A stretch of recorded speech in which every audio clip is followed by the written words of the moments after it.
we'll be talking today about funding your startup or your innovation using SBIR, STTR grants, which are through the federal government.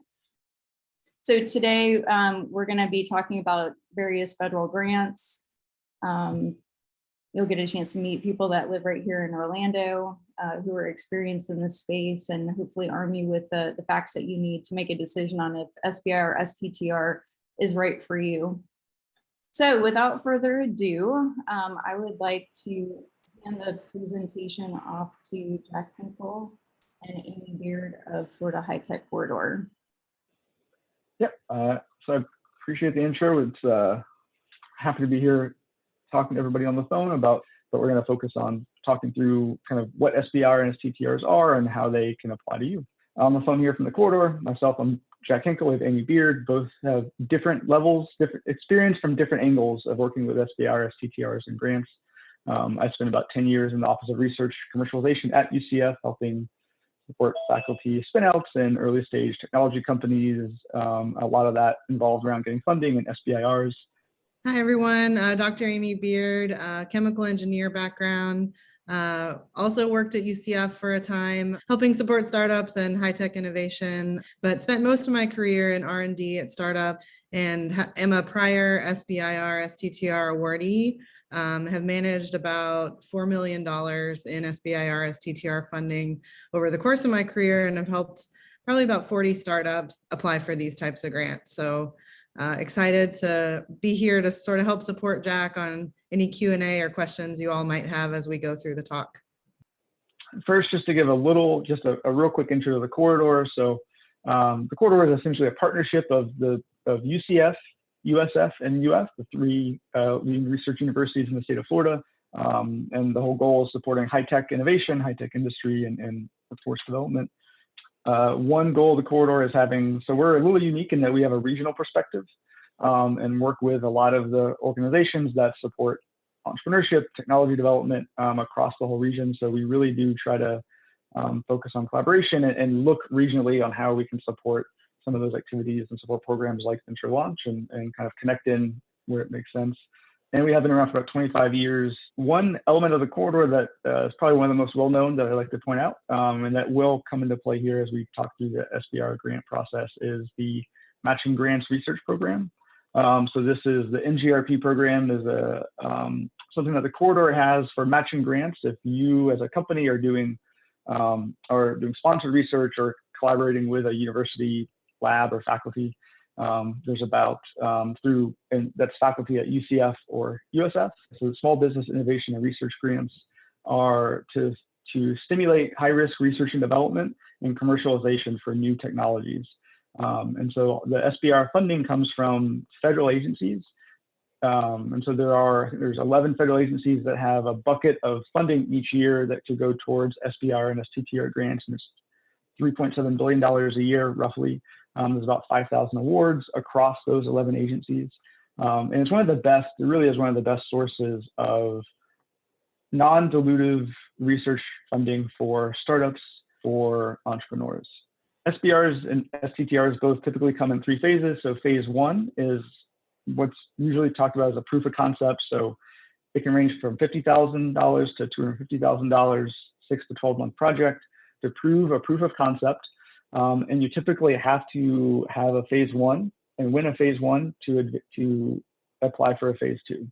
The phase 2s are longer projects for more money. This is where you're really going from pure research to prototype development, and they can be up to $1 million for the phase 2.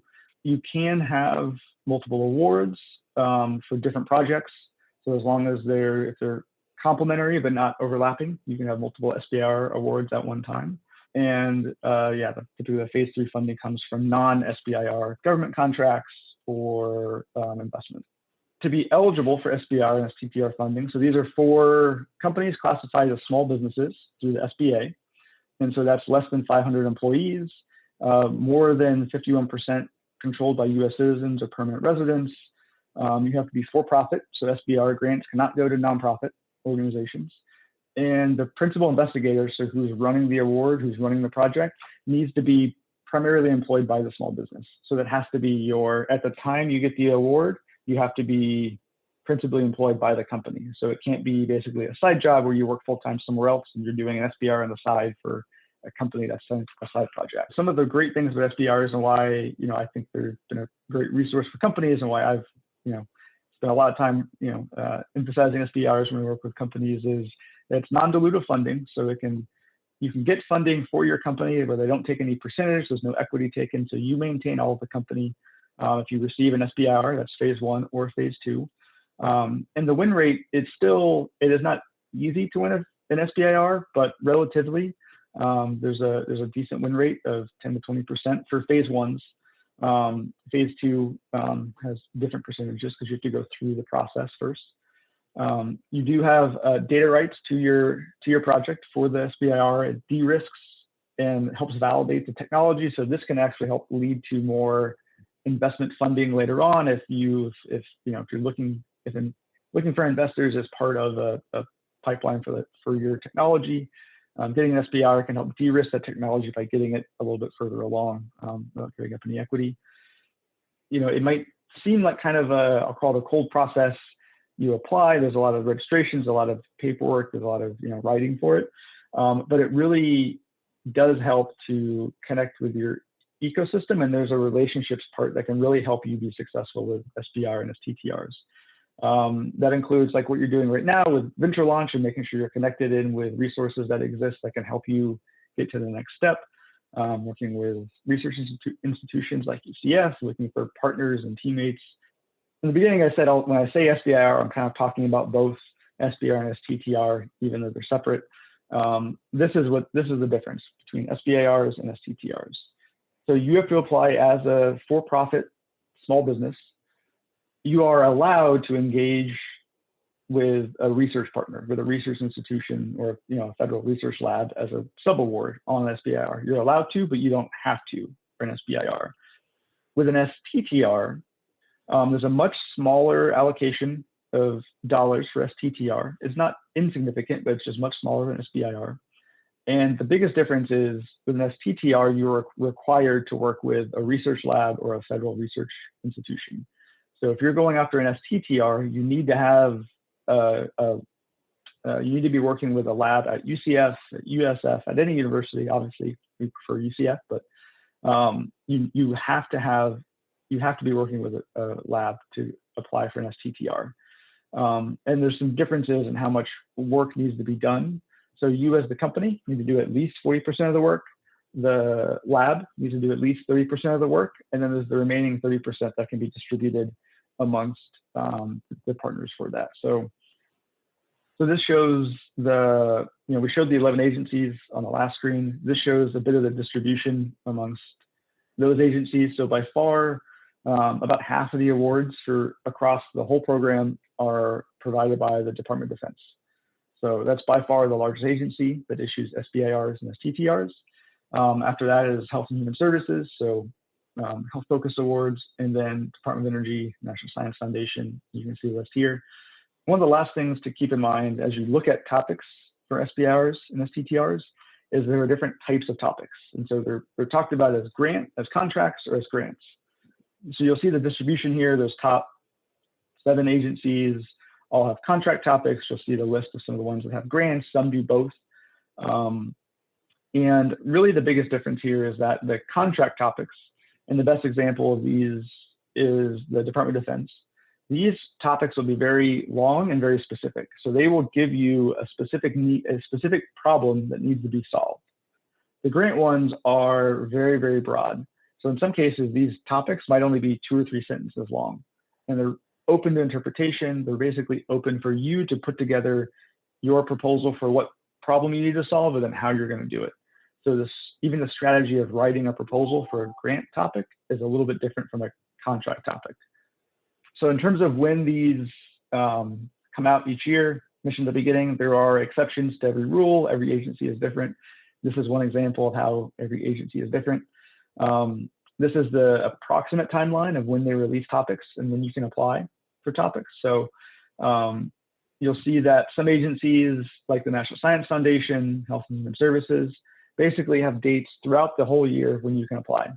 whereas other agencies have one specific window, topic window in February or March timeframe, and that's it for the whole year. And these dates might change a little bit from year to year, so it's important to kind of keep monitoring these, but this is the kind of the rough timeline of when a lot of these topics come out. So this is a kind of a typical or an ideal process if you're going to apply for an SBIR, STTR, or really most federal grants.